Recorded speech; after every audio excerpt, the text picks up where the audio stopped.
terlalu manis Ini ngapain jadi kopi? untuk dilupakan karena tidak bersamamu Baik banget. HP-nya Adet ini apaan passwordnya Adet? Pergi. Wah rusuh, keluar. Ayo record, action. Jadi ditanya jawab kali ini lagi-lagi Mas Febrian Bosan kan lo? datang ke sini ke studio. Awalnya dia mau kuliah doang, cuma habis itu dia bilang udah kita nge-record aja. Ya udah akhirnya kita nge-record. Dan gue udah bikin pertanyaan tentang aspek hukum dalam kasus narkoba. Kayak ini langsung aja bagaimana nih? Terserah yang pembawa acara lah. Kita Oke, soalnya mau iseng bermanfaat. kita mau endorse cuma belum ada yang masuk. Yuk ini pertanyaan muncul dari kawan-kawan kita, tapi bohong sih. Dari lu aja ya. dari gua ini pertanyaan dari gua sih, karena gua udah pengen nanya ini dari lama, dan waktu itu emang sempat nanya ini berkali-kali ke orang hukum. Orang yang ngerti hukum lah. Motor lewat. Yuk langsung aja. Nomor 1 nih bang. Ini kita ngomongin aspek hukum dalam kasus penyalahgunaan narkoba. Aspek hukum. Oke, 1. Bagaimana sistem peradilan menangani kasus-kasus narkoba? Apakah ada perbedaan perlakuan antara pengguna dan pengedar? Ini simpel banget nih ya. Oke. Pertanyaan dasar nih. Ya. Kalau kita berbicara tentang aspek hukum, tentunya harus ada historical filosofi yang harus kita jelaskan. Oke, historical filosofinya mulai Harus nih. kita pahami, apalagi antara pengguna dan juga pengedar ya. Pengedar. Di Indonesia tentunya kita kan ada Undang-Undang Nomor 22 Tahun 97 tentang narkotika yang saat ini telah dirubah ke dalam Undang-Undang Nomor 35 Tahun 2009 tentang narkotika. Di situ Undang-undang apa tadi? Undang-Undang Nomor 35, Nomor 35. Tahun 2009 tentang narkotika, itu perubahan dari Undang-Undang Tahun 97. Oke. Nah, terkait penanganan perkara seorang yang berhadapan dengan hukum, khususnya sebagai pengguna ataupun pengedar, itu tentunya ada perbedaan ya, sangat signifikan. Oh, signifikan. Ya, sangat signifikan sekali. Karena kenapa? Pengguna ini diwajibkan untuk direhabilitasi. Itu pengguna. Itu untuk pengguna. Ya. Namun pengguna seperti apa dulu nih?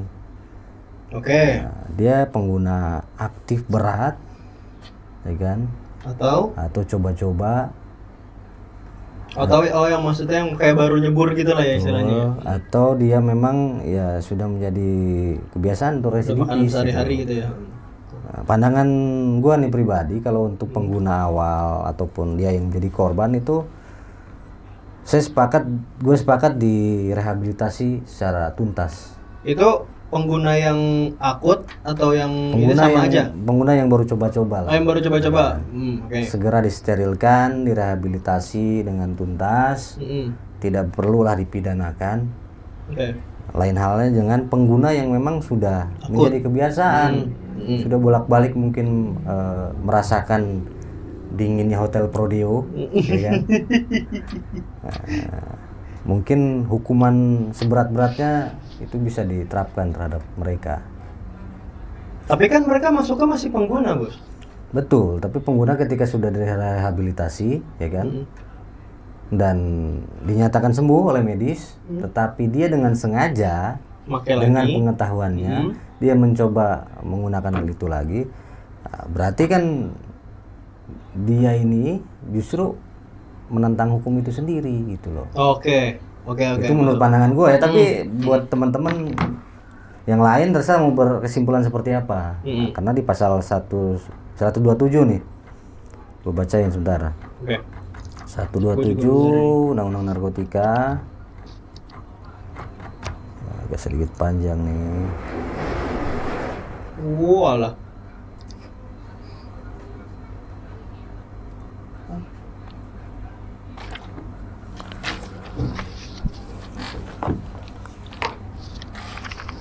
Setiap penyalahguna ya kan narkotika golongan 1 bagi diri sendiri dipidana dengan pidana penjara 4 tahun. Ya kan ada pidananya juga. 127 ada pidananya juga. 125 ya? 127. Oh 127 sorry. Sementara pasal 127 UU 35 tahun 2009 ya? Iya, diterapkan bagi seseorang yang menjadi pengguna narkotika. Ayat 1 kan pasal 127 ayat 1 kan di situ ada tuh ketentuan ancaman pidana maksimal 4 yang tahun siap ya. menggunakan golongan 1, golongan 2 dan golongan 3. Itu ada pidananya. Yeah. Walaupun pengguna di negeri kita ini sudah kemudian ada pidananya. Tapi di ayat 3, kita jangan lupakan ayat 3 nih. Dalam hal penyalahguna sebagaimana dimaksud pada ayat 1 dapat dibuktikan atau terbukti sebagai korban penyalahguna narkotika. Penyalahguna tersebut gua garis bawah ini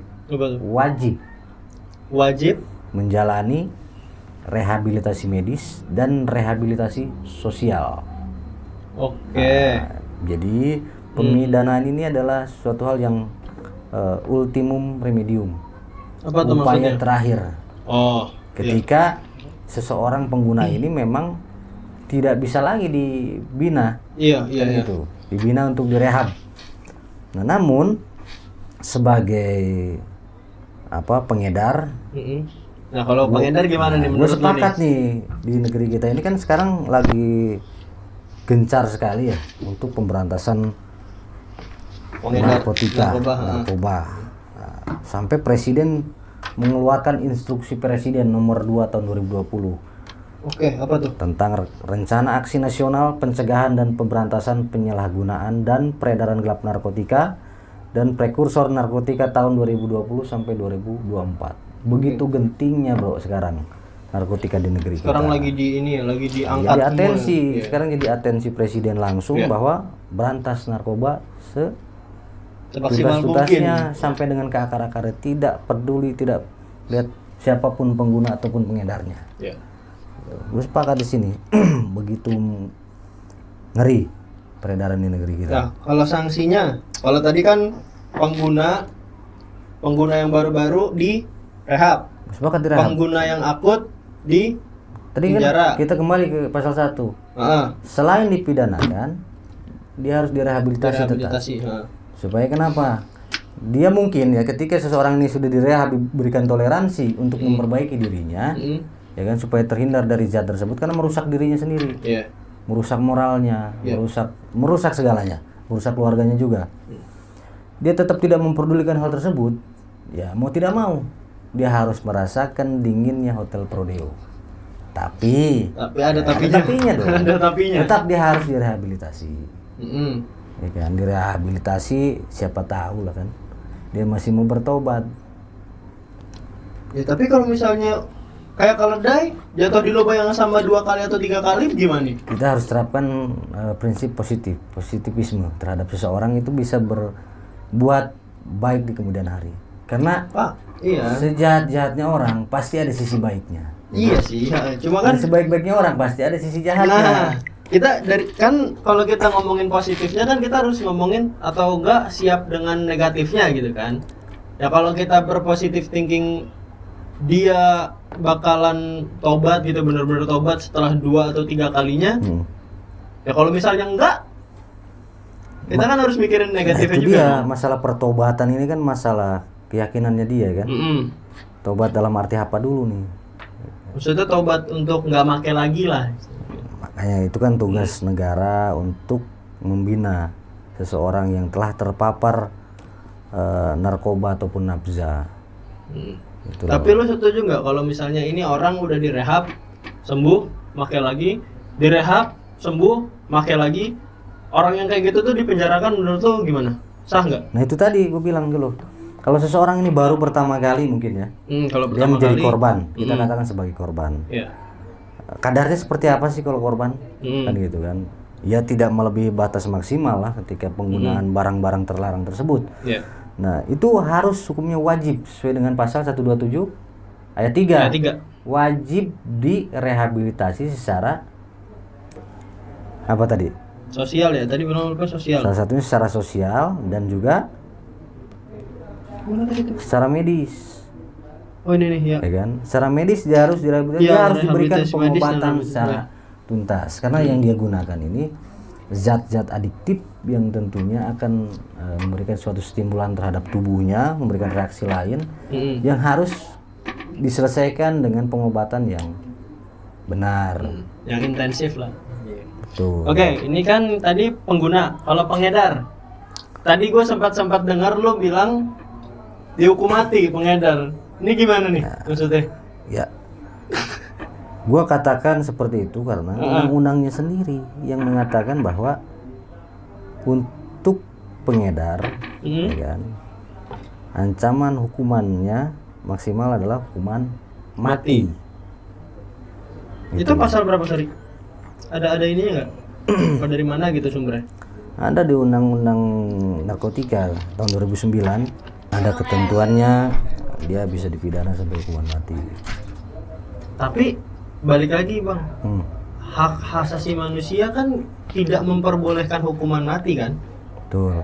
Nah itu gimana? Karena hukuman mati ini sebetulnya kan, gue sendiri nih pribadi orang yang menolak hukuman mati sebetulnya. Menolak abolisionis itu. Jadi kematian ini hak prerogatif Tuhan. Tidak boleh seseorang dengan tangannya itu membunuh orang lain. Kan menegakkan keadilan, tidak mungkin dengan cara-cara yang sampai membunuh orang gitu lah. Menghilangkan orang lain itu kita kesampingkan lah. Ya mungkin diganti dengan hukuman seumur hidup. Itu gue lebih sepakat. Karena biar Tuhan lah yang mencabut itu. Walaupun memang di dalam ancaman pidananya ada hukuman mati tertera di situ. Namun penerapannya kan ada peraturan yang baru kalau nggak salah tuh, dia bisa diuji coba selama 10 tahun. Apakah dia bisa berperilaku baik dan kembali ke layaknya manusia normal atau tidak? Nah, kalau misalnya emang enggak, kalau enggak ya sudah hukumannya seumur hidup aja. Seumur hidup. Oh berarti hukuman mati itu ada regulasi yang panjang ya? Sangat panjang. Untuk mencapai hal itu gitu. Betul, ya? Sangat panjang dan juga ribet. Biayanya juga mahal. Oh, hukuman mati ada biayanya, Bang? Ada dong. Itu yang bayar siapa? Keluarga dari negara? Iya. Mahal? Biayanya sangat mahal berdasarkan informasi. Lu cari aja nanti di Google biayanya berapa sih? Coba ya sekarang. Kalau mau iseng-iseng. Biaya hukuman mati. Oke, ini ada nih. Biaya pelaksanaan hukuman mati ya. Oh, ini ada anggaran eksekusi mati nih. Biaya eksekusi terpidana mati di jilid sebelumnya menghabiskan sekitar 200 juta. Bila merujuk pada biaya eksekusi terpidana mati jilid 1 dan 2, maka dengan jumlah terpidana sebanyak 14 orang membutuhkan dana sebesar 2,8 miliar. Nah, itu pertimbangannya. Jadi untuk apa? Untuk mengeksekusi seseorang? Apakah karena undang-undang atau karena suatu hal yang lain kan? Kita harus pertimbangan juga secara teknis. Iya benar ya.